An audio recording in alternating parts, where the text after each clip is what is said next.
नमस्कार मंडळी, आज संडे आहे. संडे स्पेशल मी मार्केटमधून एक कोळंबी आणली आहे.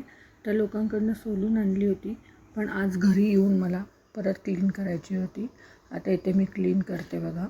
2 पाण्याने स्वच्छ धुवून आता हे टूथपिकनी काढा.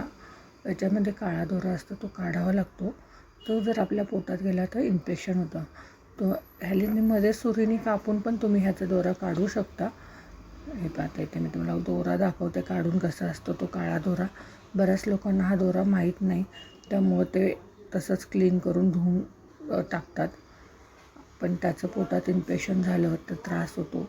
हे पहा, असा काळा दोरा असतो आपल्या पोटात. ही सर्व कोळंबी अशी स्वच्छ करून घ्यायची असते. मी अशी ते लोक देतात, पण आपल्याला पूर्ण ह्याचे कोळंबीचे दोरे काढा देत नाहीत. हे पाहता इथे मी ही स्वच्छ केलेली आहे. पांढरं शुभ्र कोळंबी आपली ही स्वच्छ झालेली आहे. आता ह्याच्यामध्ये एक टोमॅटो कापते आहे.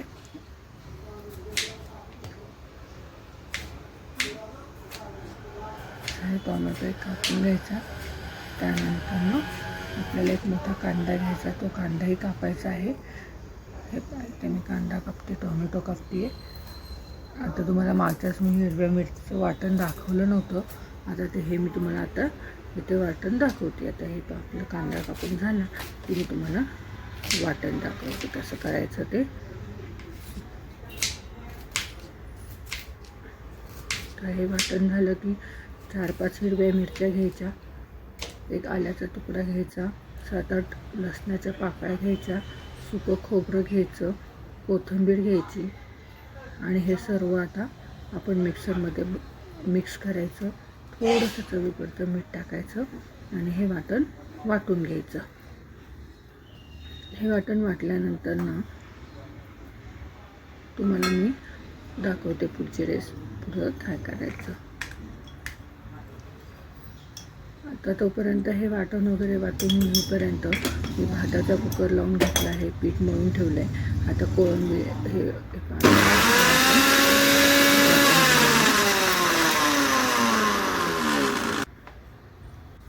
आता हे वाटून झालं तोपर्यंत मी इथे कढई तापायला ठेवली. आता त्याच्यामध्ये 2 चमचे मी तेल टाकते. तेल टाकलं की कांदा आणि टोमॅटो, कांदा आधी चांगला गुलाबी रंगावर येईपर्यंत परतून घ्यायचा.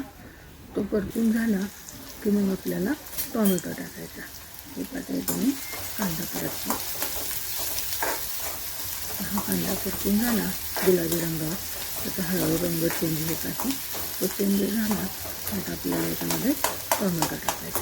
टोमॅटो परतून घेतला की मग आपल्याला ह्याच्यामध्ये एक जीव करून घ्यायचा आहे, मिक्स असं छानपैकी. हा कांदा परतून झाला आहे, त्याच्यामध्ये मी टोमॅटो टाकते. आता हा टोमॅटो आपण परतून घेतला आहे. थोडीशी हळद टाकली, नंतर ह्याच्यामध्ये थोडासा हिंग टाकायचा आपल्याला. कारण की हिंग का टाकायचं ते नॉनव्हेज खाताना हे आपल्याला बाधत नाही म्हणून. आता हे मी जे करत आहे हे पूर्ण ऑथेंटिक कोकण स्टाईल पद्धतीने कोळंबी रस्सा बनवत आहे. आता ह्या रस्स्यामध्ये हे परत मिक्स करायचं, छान परतून घ्यायचं. नंतर ह्याच्यात कोळंबी टाकायची. आता ह्याच्यात कोळंबी आपण टाकतो आहे, ते परतून घ्यायचं आहे. हा काही कोळंबी मी थोड्याशा ठेवणार आहे. त्या माझ्या मिस्टरांना कोळंबी कटलेट खूप छान आवडतं. त्यामुळे जर तुम्हाला कोळंबी कटलेटचा व्हिडिओ हवा असेल तर रेसिपीचा, तर माझ्या पेजला लाईक आणि सबस्क्राईब करा. मी नेक्स्ट टाईम तुम्हाला कोळंबीचं दाखवते, कटलेटची रेसिपी. तुम्हाला मला कटलेट रेसिपी सांगा, मी तुम्हाला पाठवून देते. आता हे आपण मिक्स करून घेतलं आहे, व्यवस्थित एकजीव करून घेतलं आहे. आता याच्यावरती पाणी न टाकता याच्यात फक्त आपल्याला झाकणात पाणी ठेवायचं आहे आणि ते वाफवरती शिजून घ्यायचं आहे. तोपर्यंत इथे हे हिरव्या मिरचीचं वाटण केलेलं होतं, त्याच्यात 3 चमचे आगळ टाकायचं आहे. हे 3 चमचे आगळ टाकते मी. थोडीशी मिरची पावडर टाकायची आहे, हळद टाकायची, मीठ टाकायचं आहे आणि सर्व एकजीव करून घ्यायचं आहे. परत हे सर्व मी कच्चंच वापरते, कारण कोकणात हे सगळं कच्चंच असतं, त्यामुळे मी कच्चंच वापरत आहे. त्याच्या चवीनुसार आपण थोडंसं मीठ टाकूयात, तेल टाकूयात. तुम्हाला किती तिखट हवं आहे, काय हवं आहे ते तुमच्या आवडीनुसार तुम्ही तिखट करा. आणि जेवढं जास्त आगळ टाकेल तेवढं आंबट चवीने सुंदर लागतं. कारण आता ह्याच्यामध्ये मी ऑलरेडी एक टोमॅटो टाकला होता म्हणून आगळ मी थोडंसं कमी केलेलं आहे. पण टोमॅटो टाका किंवा स्किप केला तरी चालेल. नुसतं आगळ टाकून जरी तुम्ही ह्या पद्धतीने केलं तरी पण चालतं. आता आमच्या घरामध्ये टोमॅटो आवडतो म्हणून मी टोमॅटो पण टाकलेला होता. आता हे सर्व एकजीव करत आहे. हे एकजीव केलं की आपल्याला हे सर्व कोळंबीच्या ह्याच्यामध्ये शिजली असेल तर त्याच्यामध्ये आपल्याला हे असं मिश्रण टाकायचं आहे. आता आपण ह्याच्यात हे मिश्रण टाकूयात. तर चेक करायचं आहे आपल्याला कोळंबी शिजली आहे की नाही. कोळंबी शिजली आहे आपली. आता ह्याच्यामध्ये मी तुम्हाला दाखवते बघा किती पाणी सुटले ते. मी एकही थेंब पाणी न टाकते तुम्हाला ह्याच्यामध्ये पाणी किती आले ते मी तुम्हाला दाखवते बघा. सुटलं हे असं पाणी सुटतं त्याच्यामुळे आपल्याला वरतून पाणी टाकायचं नाही कारण त्याची चव चांगली लागत नाही वरतून पाणी टाकल्यावरती. हे असं वाफेवर सुटून त्याला पाणी सोडायचं असतं. कोळंबीला पाणी सुटतं. आता जे काय वरती गरम पाणी आहे ते मी टाकत आहे कारण की कसं ज्याला किती पातळ हवं आहे तर रस्स्याप्रमाणे तुम्ही कन्सिस्टन्सी ठेवा. आमच्याकडे जास्त पातळ खात नाही त्यामुळे मी त्या त्यानुसार मी पाणी टाकत आहे. आता हे सर्व एकजीव करून घ्यायचं, मिक्स करायचं आहे.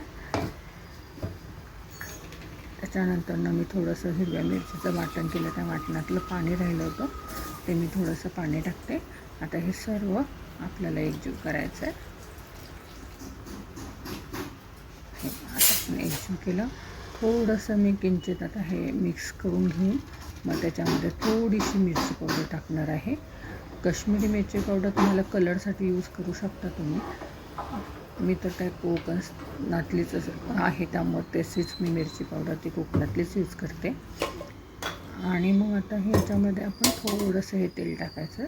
मी कलरसाठी काश्मीरी मिरची पावडर ही यूज करते आणि कधी कधी अंबारीचं लाल तिखट पण माझं शक्यतो घरगुतीच असतं त्या पद्धतीने मी यूज करते. आता हे आपल्याला ह्याच्यावर झाकण ठेवून थोड्या वेळ शिजवून घ्यायचं आहे मिक्स करून. अशा प्रकारे आपली ही पाणी म्हणजे बघायचं किती पातळ काय ते कारण आम्हाला हे 4 माणसालाच खायचं असतं म्हणून आम्ही त्याप्रमाणे कन्सिस्टन्सी ठेवतो.